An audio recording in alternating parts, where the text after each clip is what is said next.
그런데 당시에 그 유대의 랍비들은 이 형제가 죄를 범하였을 때 용서를 해주라 라고 할 때 3번 정도까지만 용서해 주라고 그랬어요. 3번. 그러면 3번 정도까지 용서해 주라는 얘기는 뭐냐면 그 형제의 잘못에 대해서 그리고 죄에 대해서 3번 정도까지 인내해 주라는 말입니다. 참아주라는 말이에요. 그럼 3번 넘어가면 어떻게 되는 거예요? 3번 넘어가면 그 죄를 처벌해도 되는 거예요. 당시 그 유대인 법에 따르면 이에는 이, 누에는 눈이라고 하는 아주 전통적인 그 처벌에 대한 법이 있었어요. 그것처럼 그대로 해주면 되는 것입니다. 율법의 말씀대로 그대로 처벌하면 되는 거예요. 근데 형제가 죄를 지었을 때 몇 번까지 용서해 주라고요? 유대의 그 랍비들은 3번 정도까지. 근데 예수님께서는 그것이 예수님께서 가르치신 이 사랑의 법에는 어울리지 않아요. 예수님의 사랑의 법은 뭡니까? 예수님께서 자기 몸을 희생하면서 많은 사람들을 사랑하셔서 용서하신 거 아닙니까? 또 그리고 예수님께서는 원수까지 사랑하라고 가르치셨잖아요. 그러니까 그것에 비하면 이 3번만 사랑하라, 3번만 용서해 주라라는 것은 이 예수님께서 가르쳐 주신 이 사랑의 법에는 절대로 어울리지 않는 것이죠. 그러면 여러분 한번 생각해 보십시오. 우리는 어떻습니까? 우리는 한 7번 정도 내 형제 자매가 잘못했을 때 용서해주고 인내해주며 참아주고 있습니까? 아니면 랍비가 가르치는 대로 한 3번 정도도 참아주지 못하고 있는 것은 아닙니까? 한번 생각해 보십시오. 우리가 이 용서해 준다는 것은 사실은 한 인생에게 잘못한 한 사람에게 새로운 삶의 기회를 제공해 주는 것과 같습니다. 그래서 예수님께서는 우리 그리스도인들이 최소한 우리 그리스도인들이라면 우리에게 잘못을 범한 자에 대해서 조금이라도 이 랍비들이 가르쳐 준 것보다 더 많이 가능하면 7번에 70번 정도까지라도 무한정 용서해 주라 그렇게 말씀을 하셨습니다. 자, 그런 의미에서 오늘 말씀을 한번 나누기를 원하는데요. 오늘 말씀은 이 공과 공부 교재에 나와 있는 내용과 좀 다른 면을 함께 우리가 생각해 보면서 용서에 대해서 한번 나눠보기를 원합니다. 먼저 오늘 말씀은 이 용서를 통해서 용서하는 대상의 삶의 변화를 요구하고 있습니다. 자, 그래서 마태복음 18장 32절에서부터 34절 말씀 이렇게 말씀합니다. 3절 말씀 다 같이 한 목소리로 읽겠습니다. 이에 주인이 그를 불러다가 말하되 악한 종아 내가 내 빚을 전부 탕감하여 주었거늘 내가 너를 불쌍히 여김과 같이 너도 내 동료를 불쌍히 여김이 마땅하지 아니하냐 하고 주인이 노하여 그 빚을 다 갚도록 그를 옥졸들에게 넘기니라. 아멘. 자, 여러분 한번 이런 질문을 할 수 있어요. 우리 용서의 주체가 만약 나라면 내가 말입니다. 예를 들어서 내가 나에 대해서 잘못을 범한 사람이 있다. 그렇게 생각했을 때 그를 용서해 주면 만약 그 용서의 대상이 정말 삶이 변할 것인가? 라는 질문입니다. 여러분 과연 그럴까요? 나에게 오늘 말씀처럼 빚진 자가 있어요. 빚진 자를 용서해 주면 그 빚진 자가 삶이 변화해요. 새로운 삶을 과연 살아갈 것인가? 우리는 그것에 대해서 분명히 의문을 가질 수가 있습니다. 여러분, 우리나라에서도 이제 종종 이제 개인이 파산되었을 때 개인 회생 제도를 통해서 이 빚을 탕감해 주죠. 근데 빚을 탕감해 줄 때 이 개인 회생 제도는 분명히 전제하는 것이 있어요. 그것은 뭐냐면 여러분 이제 개인 회생 제도를 아마 경험해 보신 분이 혹시라도 있을지는 모르겠습니다. 그것은 내가 이런 방법으로 이렇게 빚을 갚겠습니다라는 약속을 이행하는 것이 굉장히 중요해요. 그게 전제 조건입니다. 그렇게 약속을 성실하게 이행하면 그의 빚을 탕감해 주어서 개인이 새로운 삶을 살아갈 수 있는 기회를 제공해 주는 것이죠. 그런데 오늘 말씀해 보면 전혀 그런 전제 조건이 있습니까? 없습니까? 오늘 말씀에서 예수님께서 예를 드신 이 1만 달란트의 빚진 자에 대해서 그 전제 조건이 없어요. 아무런 조건이 없습니다. 개인회생 제도처럼 뭔가 약속을 수행해야 된다는 이런 전제 조건을 찾아볼 수가 없어요. 그런데 이 주인이 1만 달란트 빚진 자를 용서해 주면서 갖는 어떤 한 기대하는 마음이 있었던 것 같아요. 그 기대하는 마음은 뭐냐면 뒤에 이제 말씀하고 있죠. 1만 달란트 빚진 자가 받은 은혜가 있단 말입니다. 그렇게 엄청난 은혜를 받았어요. 자기 가족들을 다 팔아도 갚을 수가 없는 빚인데도 불구하고 그 주인이 1만 달란트 빚진 자에 대해서 용서를 해줬어요. 빚을 다 탕감해 주었습니다. 도저히 감당할 수 없을 만큼 큰 은혜를 받은 것이죠. 그런데 은혜를 받았는데 이 1만 달란트 빚진 자가 여러분 말씀해 보면 어떻게 되어 있습니까?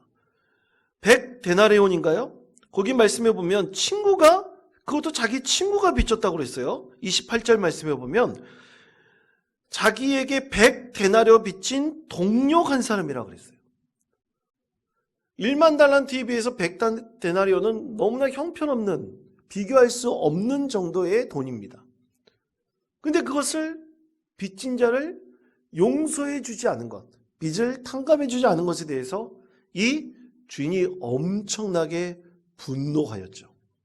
그러니까 이 주인이 조건은 걸지 않았지만 마음속으로 기대하고 있었던 것이 있었어요. 내가 이렇게 큰 은혜를 베풀었는데 혹시 저 사람도 다른 사람에게 은혜를 베풀지 않을까?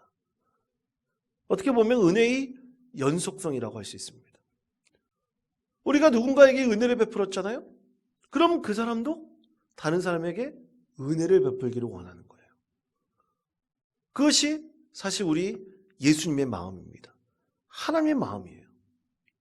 여러분, 우리 교회가 긍휼과 자비를 가지고 많은 사람들을 사랑하고 또 도움을 주며 또 믿음 안에서 그 형제가 새롭게 되기를 원하며 하나님의 은혜를 충만히 경험하기를 우리가 바라지 않겠습니까? 그러면 그 은혜를 자기 혼자 담고 있는 게 아니에요. 그 은혜를 어떻게 하는 겁니까? 흘려보내서 많은 사람도 은혜의 사람으로 변화되기를 원하고 동참하기를 원하는 것이죠. 오늘 하나님께서는 바로 그것을 말씀하고 있습니다. 1만 달란트 빚진 자에게 베풀어준 그 엄청난 은혜가 자기로부터 끝나지 않고 누구에게도 전달되길 원합니까? 다른 이에게도 그대로 은혜가 축복의 통로가 되어 전달되기를 원하는 것이 바로 하나님의 마음, 우리 예수님의 마음이죠. 예전에 제가 이런 드라마를 본 적이 있었어요. 제가 어렸을 때 TV가 되게 귀한 시절에 칼라 TV가 처음 나왔을 때 본 것 같아요. 제 이 머릿속에, 이 뇌리 속에 굉장히 강렬하게 박혀있는 한 단편 드라마였기 때문에 제가 아직도 잊혀지지 않습니다. 우리나라 6.25 전쟁으로 한 소년이 전쟁고가 됐어요. 그런데 어떤 마을에 이 청각장애인 이 갓난아기를 키우고 있는 어떤 아주머니가 이 아이를 불쌍히 여겨가지고 밥도 주고 돌봐주고 굉장히 많이 사랑을 베풀어 주었어요. 애가 너무나 감사했어요. 그런데 어느 날 이 소년이 어떤 막대기 같은 것을 갖고 놀았어요. 근데 그게 불발탄인 수류탄이었었거든요. 근데 이 아주머니가 그것을 보고 깜짝 놀랐어요. 근데 소리 지르고 말을 하고 싶은데 청각장애니까 말을 못하는 거예요. 그래서 할 수 없이 이 아주머니가 그 막대기 같은 수류탄을 뺏어가지고 멀리 던져버리려고 하다가 그만 불발탄이 터져버려가지고 이 아주머니가 그 자리에서 죽고 맙니다. 소녀는 이 생명을 빚졌어요. 너무나 그 아주머니에게 미안하고 너무나 고맙고 감사했어요. 근데 그 갓난아기, 이 아주머니의 어린 딸이 있었습니다. 그래서 이 어린 딸을 내 생명같이 여기고 잘 돌보겠습니다 다짐하면서 이 소년이 이 동네 마을을 돌아다니면서 이 가난아기를 이게 뒤에 메고 젖동냥하면서 이 어린 이 아기를 키워요. 그래서 가장 고생을 하면서 이 아기를 잘 소중하게 돌봐서 잘 자라나게 합니다. 훌륭하게 자라나요. 근데 이 소녀의 이 오라버니인 이 사람은 비록 이 피 한 방울 섞지 않았지만 가장 노동을 하면서 그리고 온갖 고생을 하면서 이 동생을 아주 훌륭하게 자라나게 하고요. 예쁘게 아름답게 잘 성장하게 합니다. 대학도 들어가게 해요. 그 어려운 그 시대에 대학까지 다 뒷바라짐하면서 오직 이 소녀의 그 행복을 그렇게 바라고 있죠. 그런데 이 소녀가 이 신부전증에 걸려가지고 응급으로 이 신장 이식 수술을 받지 않으면 안 됐어요. 그때 이 소녀는 그 자기의 생명을 살려준 그 어머니를 생각하면서 자기 신장을 이 소녀에게 신장 이식 수술을 하도록 내어줍니다. 그러면서 이 소녀가 훌륭하게 자라나 좋은 사람과 만나 결혼하는 것을 보면서 이 오라버니인 이 비록 피 한 방울 섞이지 않았지만 그 은혜를 갚은 이 소년이 이제 그녀의 인생에서 점점 사라지는 것으로 이 드라마가 끝나요. 정말 굉장히 감동을 받았어요. 그것을 보면서 어린 심정에 그런 생각을 했습니다. 아, 예수 믿는 사람이 저래야 되는 것인가? 그런 생각을 한 적이 있어요. 우리가 은혜를 갚는다는 것은 그런 거 아니겠습니까? 내가 받은 은혜를 누구에게 갚는 거예요? 이 세상 많은 사람들에게 갚는 것입니다. 그것이 주님의 사랑이죠. 그것이 우리의 축복의 통로가 되어서 많은 사람들이 그 은혜를 또 경험하고 우리 주님께서 베풀어 주신 은혜를 또 다른 사람도 경험하고 또 그 경험한 사람이 또 다른 이에게도 경험하게 만드는 이 은혜의 연속성이 일어나는 것이 바로 우리 신앙의 참된 모습인 것이죠. 그러므로 이 용서라는 것은 늘 하나님께서 나의 죄를 용서해 주시고 그래서 그의 아들 예수 그리스도의 그 희생의 피로 우리를 사랑으로 구원해 주셨던 그 은혜를 생각하면서 그 은혜를 많은 사람들에게도 베푸는 것, 그것이 바로 그리스도인의 참된 모습이라 말씀하고 있습니다. 그래서 우리가 정말로 그 은혜를 베풀었을 때 그 은혜를 받은 사람의 삶도 변화될 수 있도록 만드는 것, 그것이 바로 진정한 용서의 모습이라 할 수 있습니다. 두 번째는 용서하는 주체. 내가 말한 용서를 한다면 용서하는 주체가 갖는 마음, 그 마음은 과연 무엇인가에 대한 것입니다. 자, 마태복음 18장 27절 말씀 다 같이 한 목소리 읽겠습니다. 그 종의 주인이 불쌍히 여겨 놓아 보내며 주었더니 아멘. 자, 1만 달란트 빚진 자의 주인이 그 빚을 탕감해 주었을 때 가진 마음이 무슨 마음이라고 말씀하고 있습니까? 불쌍히 여기는 마음, 불쌍히 긍휼의 마음을 가졌다고 말씀하고 있죠. 이 긍휼의 마음을 얻고 그에게 1만 달란트나 되는 엄청난 빚을 탕감해 주었을 때 이 주인이 가진 감정이 있어요. 그 감정은 저는 평안이라고 믿습니다. 그리고 평안을 통한 진정한 기쁨과 만족감이에요. 여러분, 진정한 기쁨과 만족감을 누리려면 반드시 무슨 감정이 들어야 되냐면 평안의 감정이 들어야 됩니다. 우리가 어떤 대상에 대해서 용서해 주었을 때 우리는 그것으로 얻는 감정은 진정한 평안입니다. 그 어떤 누구도 흔들 수 없는 그런 평안을 우리 하나님께서 우리에게 갖게 만들어 주시죠. 이것에 대해서 증명한 사람이 있어요. 그것은 이 용서라는 책으로 많은 사람들에게 이 영향력을 미친 프레드 러스킨이라는 심리학자가 있습니다. 프레드 러스킨이라는 심리학자가 있는데요. 그는 스탠퍼드 대학교에서 가르치면서 용서 프로젝트라는 것을 열었어요. 그래서 많은 사람들에게 이 심리학적으로 용서에 대해서 연구하면서 영향력을 미친 그런 심리학자죠. 그의 책에 보면 그가 용서에 대한 의미를 정합니다. 용서에 대한 의미를 말하는데 그것은 평안한 느낌이라고 그랬어요.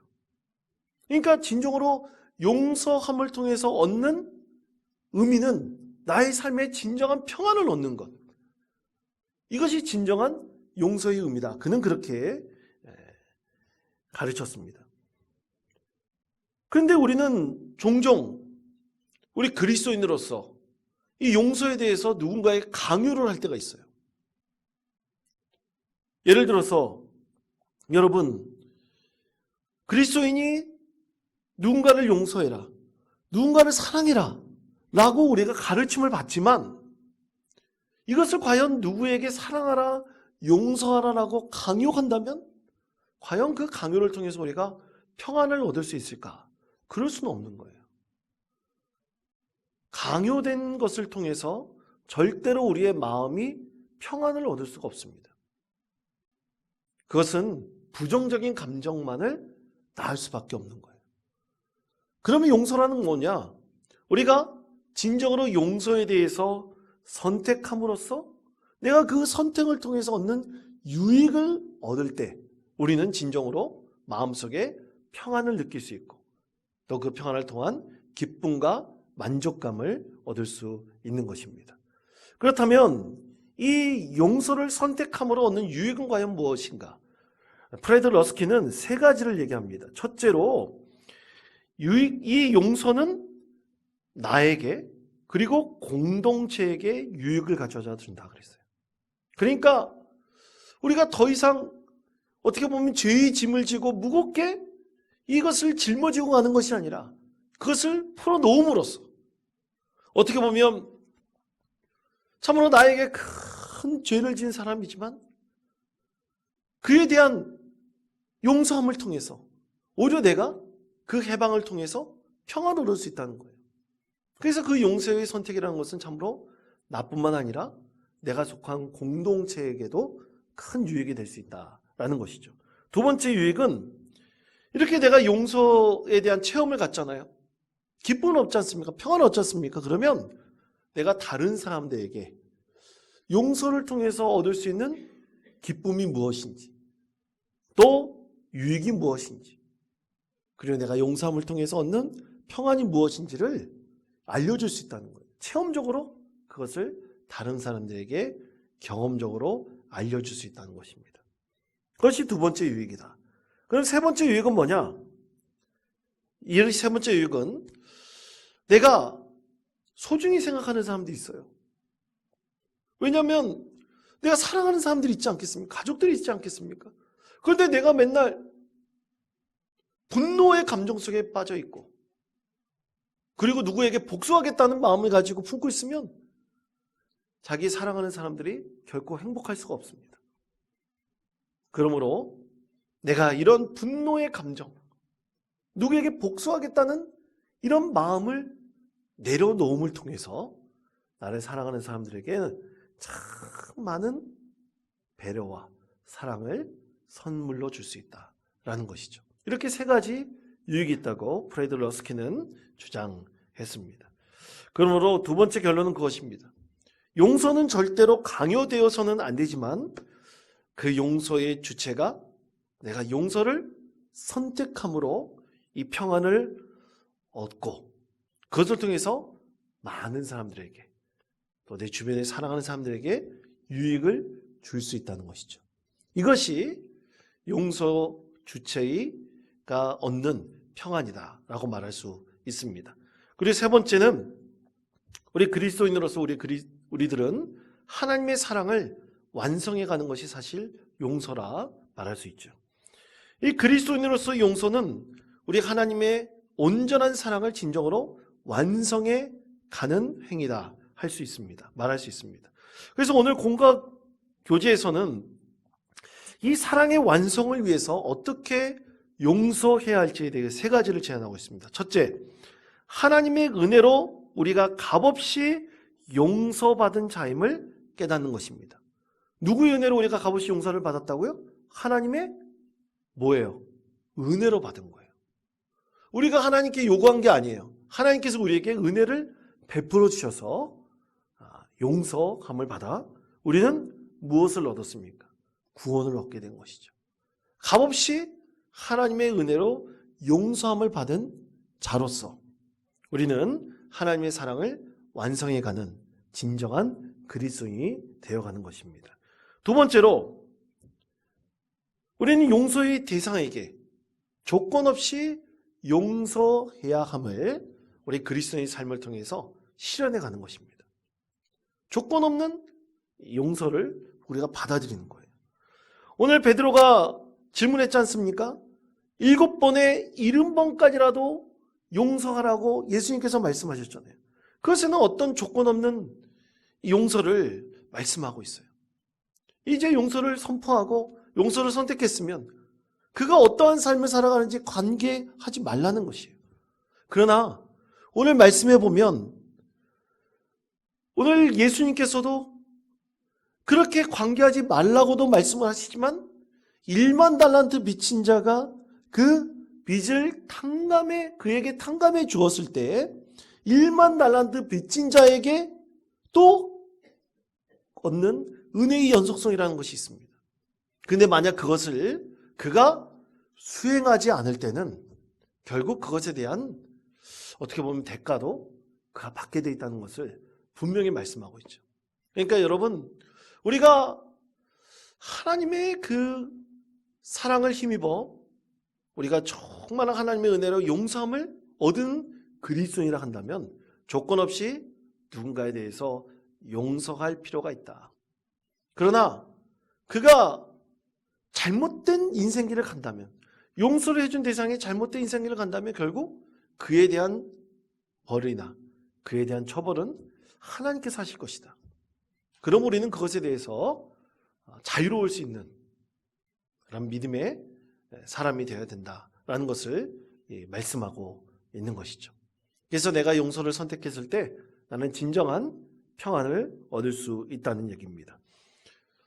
그런데 만약 그렇다고 야, 너 그리스도인이라고 그렇게 그거 하나도 용서하지 못해?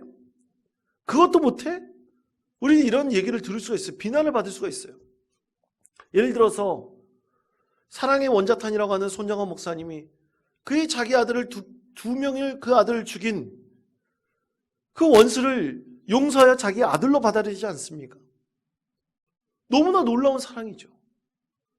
그 많은 용서는 웬만한 사람이 다 할 수는 없습니다. 근데 모든 그리스도인들이 그걸 다 강요받을 수는 없는 거예요. 강요받을 수는 없지만 우리가 예수님처럼 사랑할 수 있게 해주십시오. 기도하면서 그 은혜를 구할 수는 있는 것이죠. 그렇게 은혜를 구하며 하나님의 사랑을 조그마니 입은 우리가 그 값없이 받은 은혜를 다른 사람들에게 전하는 것은 마땅한 그리스도인으로 행할 삶의 모습이다. 오늘 주님께서 그것을 말씀하고 있습니다. 세 번째로 그 사랑을 하나님의 사랑을 입은 사람에게 하나님께서 말씀하시는 것이 있어요. 그것은 그리스도인이라면 형제와 이웃, 특히 우리 믿음의 공동체 안에 있는 형제와 이웃을 어떻게 해야 되는 것입니까? 용서해야 된다는 거예요.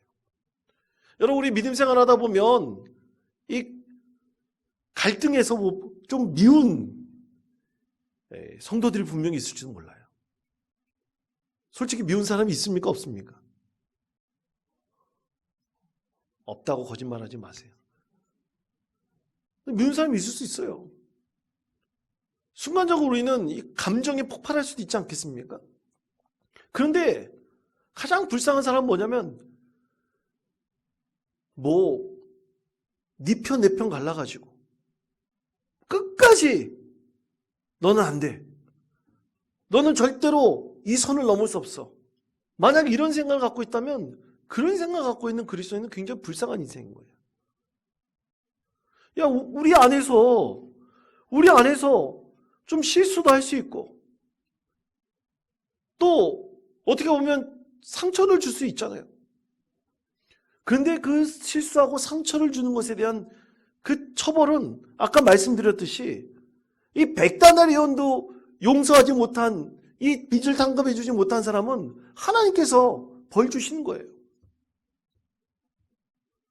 절대로 우리 그것에 대해 책임을 가질 필요가 없는 것입니다. 하나님께서는 그렇게 공평하신 분이거든요. 그러므로 우리는 그리스도인의 이 사랑으로, 예수님께서 우리에게 베풀어진 그 사랑으로 그리스도의 사랑을 우리의 믿음의 공동체 안에서 먼저 실천해 가는 거예요. 그러면 하나님께서 우리를 통해서 진정한 평안을 주시고 또 만족감을 주시며 믿음으로 살아가는 참된 그리스도인으로 세워주실 것입니다. 여러분, 그러므로 용서는 하나님의 사랑의 완성이라고 할 수 있습니다. 이것은 우리 예수님께서 우리를 위해서 피 흘리심의 용서와 사랑이 있었기 때문인 것이죠. 이런 용서와 사랑을 받은 우리가 다른 이에 있어서도 반드시 용서하는 것, 그런 마음을 가지고 이 세상을 살아간다는 것은 참으로 귀한 참된 그리스도인의 모습이라 할 수 있습니다. 과연 나의 믿음은 어떤가? 과연 나의 믿음이 하나님 뜻을 따를 만한 것인가? 오늘 말씀의 의미를 여러분 깊이 생각하시고 또 묵상하시면서 오늘 나의 용서의 마음은 과연 어느 정도까지인가? 그것을 여러분 깊이 생각하시는 저와 여러분이 되시기를 바랍니다. 그런데 여러분, 용서라는 것이 기억에서 사라지는 것은 결코 아니에요.